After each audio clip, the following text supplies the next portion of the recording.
Hello बच्चों, ये है मधुबन बुक का चैप्टर केरल का राजकुमार। तो पहले इस चैप्टर के हम शब्दार्थ देखेंगे कि करके समझेंगे, उसके बाद हम इसके प्रश्न उत्तर देखेंगे और पूरे प्रश्न उत्तर को समझेंगे और जिससे कि आपको वो एग्ज़ाम के लिए इजीली याद हो जाए। तो आइए देखते हैं। सबसे पहला क्या है शब्द परिपूर्ण। परिपूर्ण का अर्थ होता है पूरा भरा हुआ। पूरा भरा हुआ मतलब पूरा फुल जो हो उसे बोलते हैं परिपूर्ण। फुलफिल्ड इंग्लिश में हम उसे बोलते हैं। श्रमदान। श्रमदान मतलब होता है अपनी मेहनत या परिश्रम का दान करना। जैसे वॉलंटियर होते हैं, आपने स्कूल में देखा होगा कि कोई भी फंक्शन होता है, कोई प्रोग्राम होता है तो वॉलंटियर्स भी होते हैं उनमें। तो वॉलंटियर्स मतलब कि उसमें आप हेल्पर की तरह काम करेंगे, कि आप वॉलंटियर की तरह, एक हेल्पर की तरह आपका जो काम है वो श्रमदान है। मतलब श्रमदान उनको बोलते हैं हिंदी में, इंग्लिश में उनको वॉलंटियर बोलते हैं। नेक्स्ट है अग्रिम। अग्रिम का अर्थ होता है पहले लिया जाने वाला धन। अग्रिम मतलब होता है एडवांस में जो मनी ले लेते हैं ना, पहले ही जो क्रेडिट बोलते हैं, जो उसे बोलते हैं अग्रिम। पहले लिया जाने वाला धन, जो धन कमाने से पहले ही आपने उसको ले लिया हो। नेक्स्ट है अमावस्या। अमावस्या का अर्थ होता है कृष्ण पक्ष की 15वीं तिथि जब चांद बिल्कुल नहीं दिखाई देता तो उसको अमावस्या बोलते हैं। अमावस्या आपने ज़्यादातर सुना होगा, जैसे जो हॉरर मूवी होती है हिंदी में, उसमें आता है ये अमावस्या की रात, बिल्कुल अंधेरी रात। अमावस्या रात मतलब आप ऐसे याद से रख सकते हैं, अमावस्या की रात मतलब बिल्कुल अंधेरी रात। अंधेरी रात कब होगी? जब चांद नहीं होगा। तो कृष्ण पक्ष की 15वीं तिथि में जब चांद बिल्कुल नहीं दिखाई देता तो उसको अमावस्या बोलते हैं, अमावस की रात भी बोलते हैं। ठीक है। विपत्ति। विपत्ति मतलब होता है मुसीबत। ठीक है। विपत्ति, मुसीबत, डिज़ास्टर, कुछ भी। पश्चाताप। पश्चाताप का अर्थ होता है पछतावा, किसी चीज़ का आपको रिग्रेट होना। ठीक है, तो उसे पश्चाताप या पछतावा बोला जाता है। प्रतिष्ठा। प्रतिष्ठा मतलब आदर भाव। प्रतिष्ठा मतलब होता है आदर भाव, ऑनर। नेक्स्ट है तिरस्कृत। तिरस्कृत मतलब होता है अपमानित करना, इंसल्ट करना। तिरस्कृत, तिरस्कार कर देना किसी का तो उसका होता है अपमानित करना, उसको इंसल्ट कर देना। हीन। अनुभवहीन का क्या अर्थ होता है? अनुभव मतलब होता है एक्सपीरियंस्ड, और अनुभवहीन मतलब जिसके पास एक्सपीरियंस नहीं है। देखो, जिसे किसी कार्य को करने का तजुर्बा ना हो। तजुर्बा मतलब एक्सपीरियंस ना हो, अनुभव ना हो किसी काम को करने का, तो अनुभवहीन मतलब जिसको तजुर्बा ना हो, एक्सपीरियंस ना हो किसी भी काम करने का। ठीक है। नेक्स्ट लास्ट देखेंगे हम कृतज्ञता। कृतज्ञता मतलब होता है आभार, ग्रेटफुलनेस। कृतज्ञ मतलब आभार, ग्रेटफुलनेस। आपको ये ध्यान रहेगा ये। तो आपको ये सब शब्दार्थ समझ में आ गए होंगे। अब हम आगे देखते हैं इसके प्रश्न उत्तर। तो आइए देखते हैं एक एक करके। पहला प्रश्न है राजवर्मन कौन था? तो इसमें चैप्टर में राजवर्मन कौन था? राजवर्मन केरल राज्य का एक दयालु तथा चतुर राजा था। तो राजवर्मन कौन था? केरल राज्य का एक दयालु मतलब बहुत ही काइंड, और चतुर मतलब क्लेवर एक राजा था।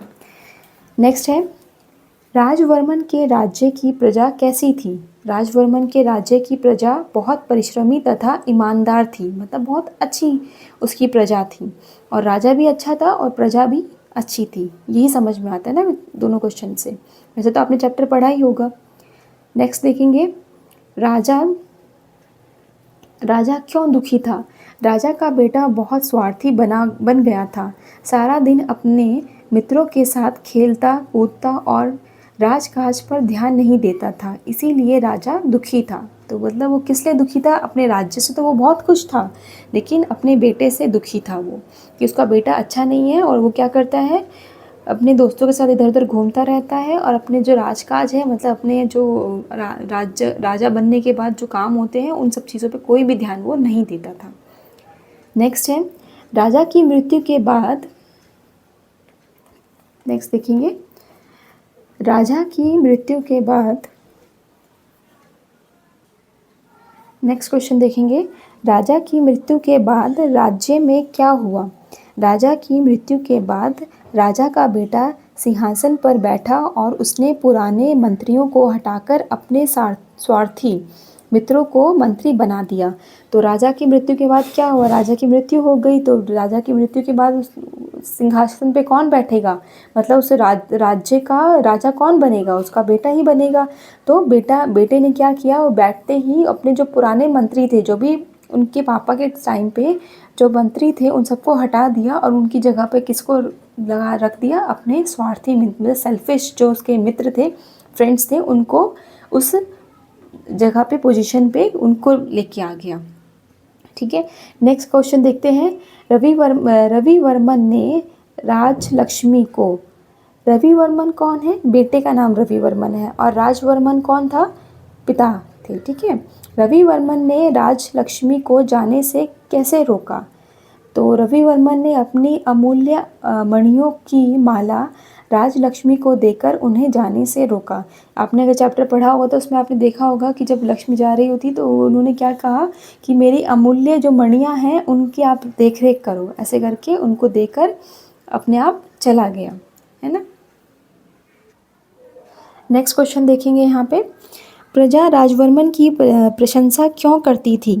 प्रशंसा मतलब उसकी तारीफ़ें क्यों करती थी राजवर्मन की। राजवर्मन मतलब जो फादर थे, है ना, पहले जो राजा थे। तो राजवर्मन अपनी प्रजा के सुख दुख की सुनता था और उनके कष्टों को दूर करने का भरसक भी बोल सकते हैं, भरपूर भी बोल सकते हैं, भरसक प्रयास करता था। इसीलिए प्रजा राजवर्मन की प्रशंसा करती थी। तो मतलब इसका अर्थ है कि जो राजवर्मन था वो अपनी प्रजा के सुख दुख का पूरा ध्यान रखता था, उनको सुनता था और उसको दूर करने की कोशिश करता था, उनके कष्टों को, उनकी परेशानियों को दूर करने की कोशिश करता था। इसलिए जो उसकी प्रजा थी वो अपने राजा से बहुत ही खुश थी और उसकी बहुत ही तारीफ़ करती थी। अरब के व्यापारी राज्य में किस लिए आते थे। अरब के व्यापारी गरम मसाले तथा लकड़ी का व्यापार करने आते थे। किसका व्यापार करने, गरम मसाले का और इमारती लकड़ियों का। नेक्स्ट देखेंगे, रवि वर्मन कैसे राजा था और उसके कारण राज्य को क्या नुकसान पहुंचा। रवि वर्मन कौन है, बेटा है। तो बेटा कैसा राजा बना अपने पिताजी के बाद राजवर्मन के बाद रवि वर्मन बना था राजा। तो वो कैसा राजा बना था और उसका राज्य का क्या नुकसान हुआ उसको राजा बनने के बाद। तो रवि वर्मन स्वार्थी राजा था, उसके कारण राज्य का सारा राजकोष खाली हो गया और अरब व्यापारी भी राज्य से जाने लगे। तो जो वहाँ पे व्यापार होता था जिसकी वजह से वहाँ पे पैसा आता था, वो व्यापारी जाने लग गए वहाँ से, और जो धीरे धीरे क्या हुआ, राजकोष वहाँ से खाली हो गया, क्योंकि इनकम कुछ नहीं थी, एक्सपेंसिव थे, बस खर्चा हो रहा था। तो राजकोष मतलब जहाँ पे राज्य का जो पैसा होता है, एक उसे बोलते हैं राजकोष, जहाँ पे सारा कोष मतलब धन जहाँ रखा जाता है उसे। तो राजकोष क्या हुआ, धीरे धीरे खाली होने लग गया और जो व्यापारी थे वहाँ से वो भी चले गए। तो इसमें आगे नेक्स्ट देखेंगे हम, रवि वर्मा की अमूल्य मणियों की माला देवी लक्ष्मी के गले में क्यों थी।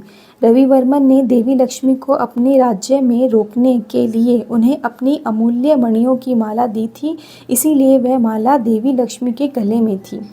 तो उसने रवि वर्मन ने क्या किया था, लक्ष्मी जी को अपनी माला का देख रेख करने के लिए दी थी, तो इसीलिए उनके गले में वो माला थी।